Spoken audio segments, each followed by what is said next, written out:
Okay, first serial ಆ ದಿನಗಳು ಎಷ್ಟು ಡೇ ಶೂಟಿಂಗ್? ದೇವತೆ ದೇವತೆ ಅದೊಂದು ಶೋ. ನನಗೆ ಈಗ ಮಾಡ್ತಿರೋ ಶೋ ಇಟ್ಸ್ ಮೈ ವರ್ಕ್, ಅಂದರೆ where I get paid. First show ನನಗೆ ಒಂದು ಸ್ಕೂಲ್ ಆಗಿತ್ತು to learn it better. And ಪ್ರತಿಯೊಬ್ಬರು ಡೈರೆಕ್ಟರ್ಸ್ ಆಗಲಿ and they were all very supportive. They use to teach me okay how to take passes.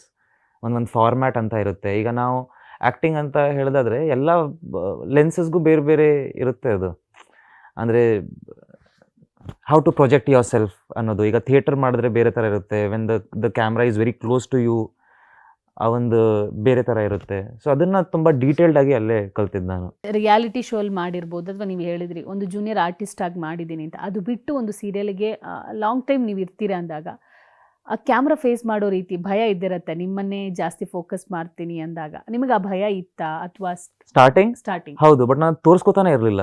Like ನಾನು ಅಷ್ಟು ಒಳ್ಳೆ actor ಆಗೋಗಿದೆ, ನನಗೆ ಭಯ ಇದ್ರೂ ನಾನು ತೋರಿಸ್ಕೊತಿರ್ಲಿಲ್ಲ. ಇನಿಷಿಯಲ್ ಇದರಲ್ಲಿ ನನಗೆ ಮಾತೇ ಬರ್ತಿರಲಿಲ್ಲ. ನನಗೆ ಅವ್ರ ಎದುರುಗಡೆ ಹೇಗೆ ಡೈಲಾಗ್ ಹೇಳೋದಂದ್ರೆ ಫುಲ್ ಭಯ ಇರ್ತಿತ್ತು. But with time you learn ಅಂತ ಹೇಳ್ತಾರಲ್ಲ, ಈಗ ಅದೇನು ಅನ್ಸೋದೇ ಇಲ್ಲ. ಇಟ್ಸ್ ಲೈಕ್ 1000 ಜನ ನಿಂತ್ಕೊಂಡು ನೋಡ್ತಾ ಇದ್ವಿ, I don't feel anything. First ಸೀರಿಯಲಲ್ಲಿ ಅಥವಾ ಫಸ್ಟ್ ನೀವು ಇಂಡಸ್ಟ್ರಿ ಕಾಲಿಟ್ಟಾಗ ತಗೊಂಡಂಥ ರೆಮ್ಯುನರೇಷನ್ ಎಷ್ಟು ಅಂತ ರಿವೀಲ್ ₹100 ಮಾಡೋ? ಜೂನಿಯರ್ ಆರ್ಟಿಸ್ಟ್ಗೆ. ಹಾಂ. ಸೀರಿಯಲ್ಗೆ 1,500 ಏನೋ ಇರಬೇಕು ಪರ್ ಡೇ. ಹಾಂ, ಅಷ್ಟು. ಅಷ್ಟೇ. ಅದ್ರ ನಂತರ ರಿಯಾಲಿಟಿ ಶೋ ಫ್ರೀಯಾಗಿ ಮಾಡಿದ್ದೆ. ಈಗ ₹300 ಸಿಕ್ಕಿದಂಥ ರೆಮ್ಯುನರೇಷನ್ನ ಏನು ಮಾಡಿದ್ರು ಕಿರಣ್ ಅನ್ನೋದು? ಅದೊಂದು ಇರುತ್ತಲ್ಲ ಸ್ಪೆಷಲ್, ಏನೇ ಮಾಡಲಿ ಎಷ್ಟೇ ದುಡ್ಡು ಸಿಕ್ಕಿರಲಿ ಹೋಗಿರಲಿ. ಬೆಳಗ್ಗೆ ಸಿಕ್ತು, ಸಂಜೆ ಹೋಗಿ ಪಾನಿಪುರಿ ತಿಂದು. ₹300ದ್ದು ಫ್ರೆಂಡ್ಸ್ ಎಲ್ಲ ಇದ್ರಲ್ಲ. ಸೀರಿಯಲಿಗೆ ಬಂದಾಗ ಹಾಂ, ಅದು ಫಸ್ಟ್ ಅಂದರೆ ಜೂನಿಯರ್ ಆರ್ಟಿಸ್ಟ್ ಮಾಡ್ತಿದ್ದು. ಇಟ್ ವಾಸ್ ಕೈಂಡ್ ಆಫ್ ಏನೋ ಕಷ್ಟ ಇದೆ ಅಂತ ಹೋಗಿ ಮಾಡ್ತಿರ್ಲಿಲ್ಲ. I wanted to know the place, I wanted to learn the art, ಅಂದರೆ ಹೇಗೆ ನಡೆಯುತ್ತೆ ಅಲ್ಲಿ ಅಂತ. ಆ್ಯಂಡ್ ಇಟ್ ಕೈಂಡ್ ಆಫ್ ಒಂದು ಪಾಕೆಟ್ ಮನಿನೂ ಆಗುತ್ತಲ್ಲ ಅಂತ ಅಲ್ಲಿಗೆ ಹೋಗ್ತಿದ್ದು.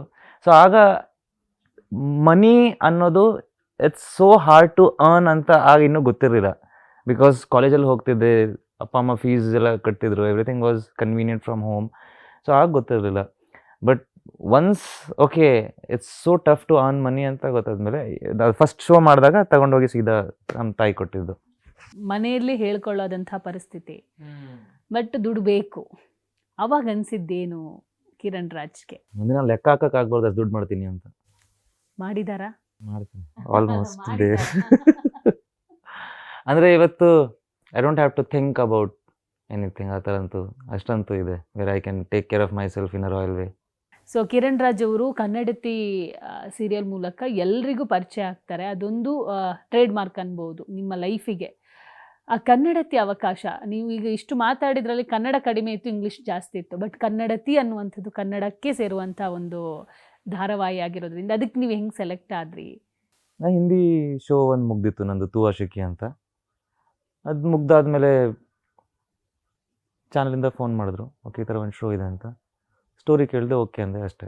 ಆಮೇಲೆ ಆಗಿದ್ದೆಲ್ಲ ತುಂಬ ಜನ ನಿಮ್ಮನ್ನು ಮನೆ ಮಗನ ಥರ ಟ್ರೀಟ್ ಮಾಡೋಕ್ಕೆ ಶುರು ಮಾಡಿದರು. ನಿಮ್ಗೆ ಏನು ಅನಿಸ್ದಾಗ ಕನ್ನಡತಿ ಕಂಪ್ಲೀಟ್ ಮುಗ್ದಾದ್ಮೇಲೂ ನಿಮಗೆ ಏನು ಫೀಲ್ ಇತ್ತು? ಯಾಕಂದರೆ ಇವತ್ತಿಗೂ ನಿಮ್ಮನ್ನು ಕನ್ನಡತಿ ಧಾರಾವಾಹಿ ಮೂಲಕನೇ ಗುರುತಿಸೋದು. ಸೊ ನಿಮಗೆ ಅದೊಂಥರ ಟ್ರೇಡ್ ಮಾರ್ಕ್ ಇದ್ದಂಗೆ, ಹೋದಲ್ಲಿ ಬಂದಲ್ಲೆಲ್ಲ ಯಾವ ಥರ ಮಾತಾಡಿಸ್ತಾರೆ ನಿಮ್ಮನ್ನು? ಅಂದರೆ C good work is always appreciated. ನೀವು ಚೆನ್ನಾಗಿ ಕೆಲಸ ಮಾಡ್ತಿದ್ರೆ ಅಂದಾಗ ಅದಕ್ಕೆ ಪ್ರತಿಯೊಬ್ಬರು ಹೊಗಳ್ತಾರೆ. ಸೊ ಪ್ರತಿಯೊಬ್ಬರು ಕ್ಯಾರೆಕ್ಟರ್ ಬಗ್ಗೆ ಮಾತಾಡ್ತಿದ್ರು, ಪ್ರತಿಯೊಬ್ಬರು ಪರ್ಫಾರ್ಮೆನ್ಸ್ ಬಗ್ಗೆ ಒಂದಷ್ಟು ಮಾತಾಡ್ತಿದ್ರು. And how the story is going, ಆಮೇಲೆ ಎಷ್ಟು ಇನ್ಫಾರ್ಮೇಟಿವ್ ಆಗಿದೆ ಅದ್ರ ಬಗ್ಗೆ ಎಲ್ಲ ಮಾತಾಡ್ತಿದ್ರು. ಖುಷಿ ಆಗೋದು. ಬಿಕಾಸ್ ನನಗೆ ಆಲ್ ಆಫ್ ಅ ಸಡನ್ ಆ ಒಂದು ಹೈಪ್ ಬಂದಿದ್ದು. ಬಿಕಾಸ್ ಅದಕ್ಕಿಂತ ಮುಂಚೆ ಸುಮಾರು ಸೀರಿಯಲ್ ಮಾಡ್ತಿದ್ದೆ, but I never use to get that kind of recognition. So ಒಂದ್ಸಲ ಕನ್ನಡತಿ ಅಂತ ಸ್ಟಾರ್ಟ್ ಆದಮೇಲೆ ಓಕೆ ಪ್ಯೂರ್ ಫೇಮ್ ಅಂದರೆ ಏನು ಅಂತ ಗೊತ್ತಾಗಿದ್ದು. ಈಗ ನಿಮ್ಮ ಫೌಂಡೇಶನಿಂದ ಏನೆಲ್ಲ ಕೆಲಸಗಳು ನಡೀತಾ ಇದೆ ಅಂತ? ಯಾಕಂದರೆ ನೀವು ಅದನ್ನು ಜಾಸ್ತಿ ಎಲ್ಲೂ ಹೇಳ್ತಾ ಇಲ್ಲ, ಬಟ್ ಪವರ್ ಟಿ ವಿ ಮೂಲಕ ಹೇಳೋದಾದರೆ ನೀವು ಯಾವಾಗ ಶುರು ಮಾಡಿದ್ರಿ? ಸೊ ಯಾವ ಉದ್ದೇಶಕ್ಕೋಸ್ಕರ ಶುರು ಮಾಡಿದ್ರಿ? ನನ್ನ ಫಸ್ಟ್ ಶೋ ಬಂದಿತ್ತಲ್ಲ, ಆಗಲೇ ಸ್ಟಾರ್ಟ್ ಮಾಡಿದ್ದು. Like once I started earning ನನ್ನ ಇದರಲ್ಲಿ. ಸೊ ಆಗಲೇ ಸ್ಟಾರ್ಟ್ ಮಾಡಿದೆ. ಹೋಗ್ತಾ ಹೋಗ್ತಾ ಹೋಗ್ತಾ ದೊಡ್ಡದಾಗ್ತಾ ಹೋಗ್ತು. ಆ್ಯಂಡ್ ನಾವು there are so many volunteers who came in. Major target I wanted to target college going kids. Because ಈಗಲಿಂದ ಅವ್ರೊಂದು ಅಭ್ಯಾಸ ಮಾಡಿಕೊಂಡ್ರೆ ಅದು ಲೈಫ್ ಲಾಂಗ್ ಕ್ಯಾರಿ ಆಗುತ್ತೆ. ಆ್ಯಂಡ್ ಸಮ್ಹಾವ್ ನಾನು ನಿಮ್ಗೆ ಹೇಳಿದ್ನಲ್ಲ, ನಂಗೆ ಎಲ್ಲಿಂದ ಕಾಲ್ ಬಂತು ಹೇಗೆ ಬಂತು ಗೊತ್ತಿಲ್ಲ. And there are few other things similarly happened where it seems like magic. ಇದು ಹೇಗೆ ಆಗೋಯ್ತು ಅಂತ.